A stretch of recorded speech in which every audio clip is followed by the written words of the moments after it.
Hi guys, welcome to Ego IFX. I'm so happy to come back to you again with a new video for this week and what I'm looking at. All right, so I'm just going to do a market overview of what I'm looking at and share with you my ideas based on how I'm looking at the market. So guys, remember to like and subscribe to this channel. Remember to turn on the notification bell so that you don't miss out on the next video.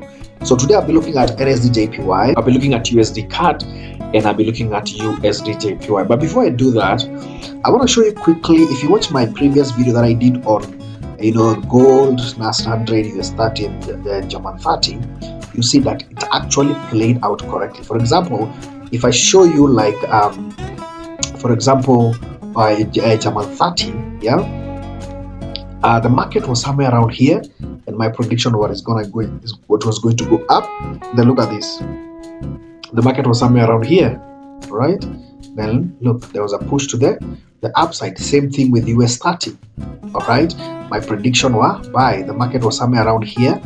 Okay, then look at the push to the upside. Then I'm seeing here it's forming something. My prediction is that it might actually continue going up, and it's the same case with Nzdusd 100. The market was somewhere around here, and then you can see that the thing has actually even broken this trend line and is continuing, but perhaps just consolidating, but it can continue with the move. So this is very great. I wanted to show you that. So let me start with the Nzdjpy. So on the Nzdjpy, I'll start from the daily time frame. So on the late time frame, you can see that if you've been watching my videos, you understand what I'm always looking at.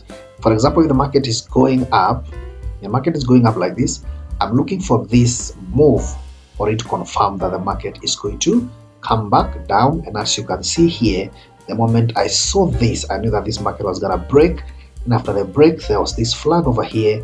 Then the market has continued coming down and down. All right, so it's a very simple strategy. So let me go to the 4-hour time frame. So on the 4-hour time frame, so my prediction is that this market might easily come all the way down here, because this is where the move started from. Okay, the market might come all the way down here from where the impulse move started from. Okay, from where the move started from, something like that. From here, you see that this movement started from somewhere around here.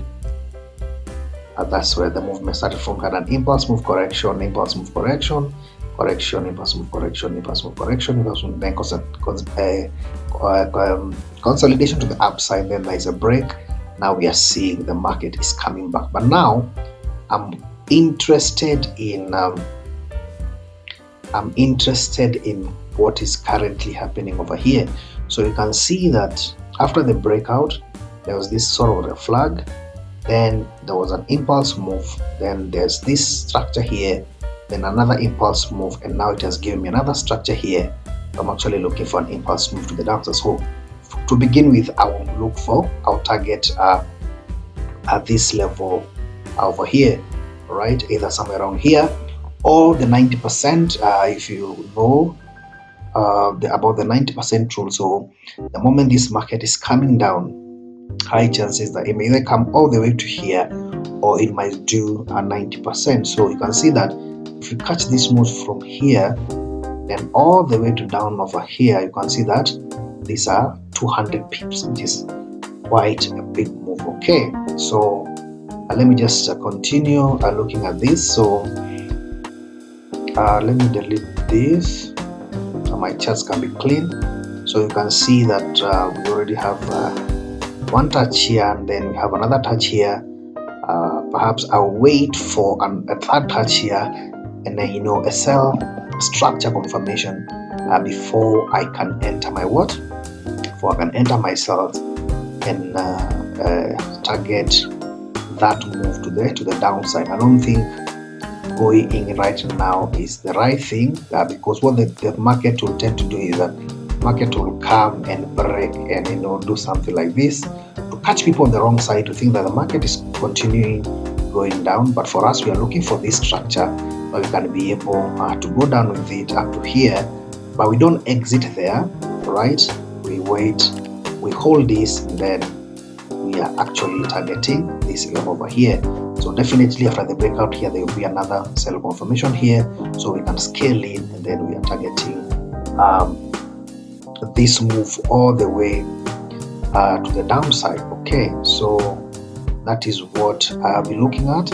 So once it reaches here and gives me this double top, I'll be waiting for a confirmation, a structure to confirm my sells before perhaps I enter my sell over there. Then maybe my stop loss will be maybe around 30 pips, maybe around 30-40 pips thereabout, depending on how the structure will look. And then you see that I'll be targeting this level over here. So you can see that that's a 5% move. Definitely if I see after the breakout here, if I see another sell confirmation, I will definitely enter and put my stop loss somewhere around there, then also see if maybe I can be able to capture another 4%. So see that in this one trade you can easily get maybe even 10% from this trade over here. So this is what I'll be looking at on Nzdjpy. Okay, so I'm still waiting. I think it's a bit early for me to enter my sales over here. I'm waiting to see how it's going to react once it reaches this level over here.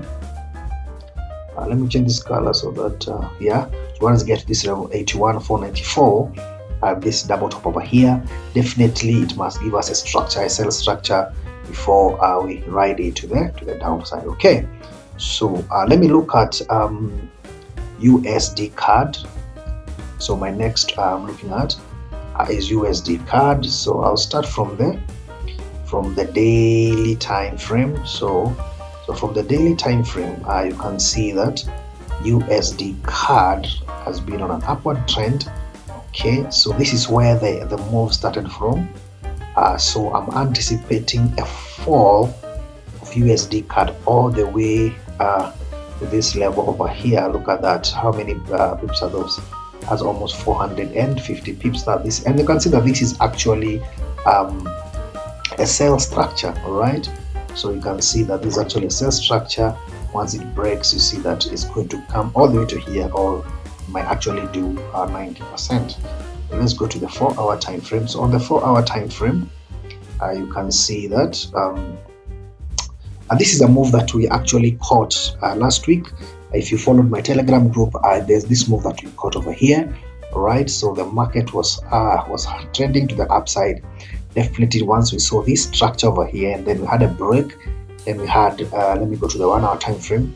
Once we had a break, all right, so there was this sell structure. The moment we saw a break and then we saw this flag, we knew that this was the time to put our sell stops over there. Then our stop loss was around 31 pips over there, and then you can see that this was a big I think 1:3 move, a beautiful move over there. Okay, beautiful and amazing. So you can see that there are some possibility over here, because already you can see that this market, once it got here, to give us this structure, and that's the reason why there's a push to the upside. The market has come down, so perhaps it might actually come back up before now we get the overall move to the downside. So as long as this market hasn't been able to break this, then the buys are still valid. But once it breaks and maybe gives us a sell, I mean a flag over here, a bearish flag, then we know that we are going down, and we are coming down up to this level over here. So just want to observe this and see how this market is going to behave in this level over here. So let's look at the 15 minutes time frame, and then you can see that it's actually consolidating to the downside. So just observe and see how this market is going to play out on this level over here. Okay, so and then my last I'm going to check about this is Usdjpy. There is another one here, so I'll start from there, the daily time frame. So So on the daily time frame, you can see that Usdjpy has really been on an upward trend since maybe March 2022. Okay, it's just been up, up, up, up, up, up. Then it has given us a structure over here. Let me go to the 4-hour time frame. You can see that there was this structure over here, something like a contraction channel. Then there was a breakout. Then once we saw the breakout, you see the move. So that's what I'm saying, that sometimes the move might come all the way to this level over here, because this is a level we're anticipating this market to come from. Or sometimes the market will move only 90%, and you can see, like in this case, this is almost like 90%. Okay, so the market might move to this level before it goes back up. Okay, but something quite interesting is also it has given us a very steep flag over here. So there's also some probability that this market might actually complete this setup to the downside over like this. Okay, so we'll see when you go to the 1-hour time frame, you can see the structure I'm talking about over here. So okay, so you can see that also this sort of like a contraction channel over here. Okay, so you can see that there's this structure over here, so it's like it's consolidating to the upside. So also this one, we are observing it to see how it's going to play out. Okay, observing it to see how it's going to play out, and then you can see then we can be able to enter the trades. Okay, but as you can see, even from here, you can see that this was a beautiful I mean, we are not surprised by this fall over here because of the structure. And so that's what I'm saying, that the market structure is key. Normally when you see these things, you know that this thing is going to, look at that. For example, that was a clean cell structure over there. So if maybe you could have entered this market over here, and then maybe maintain your stop loss to maybe around maybe even 20 pips. Okay, you can see that you could have gotten a clean 4.7. Even if you could have entered on the, maybe put a sell stop here, then just put your stop loss somewhere around here, about 28 pips. You can see that you could have been able to capture what, a 2.4%, which is a very good percentage, right? Yeah, so all these things, they keep repeating themselves. So the market structure is key on this one. So I'm actually still observing this, see how it's going to play out. See, once it comes down here, it is going to break out and continue going down, or it might actually we have one touch here, second touch over here, might come back to a third touch before maybe you see a fall to the downside, or it might do this, and then for now you see a move to the downside. So that is what we are looking at on these pairs, on Usdjpy, Usdcad, and Nzdusd. So let me know your thoughts on the comment section below, what you're looking at, what you'd like us to look at, and I'll be happy to share with you guys. So thank you so much for watching. Remember to like and subscribe. Remember to turn on the notification bell so that you don't miss out the next so that you don't miss out on the next video. So once we are still doing analysis. Today is Monday. We are still checking on some of these pairs. So once we see something, then we are going to share with you guys, and it's all for free. So thank you so much, guys, for watching. This is Eagle Eye FX signing out.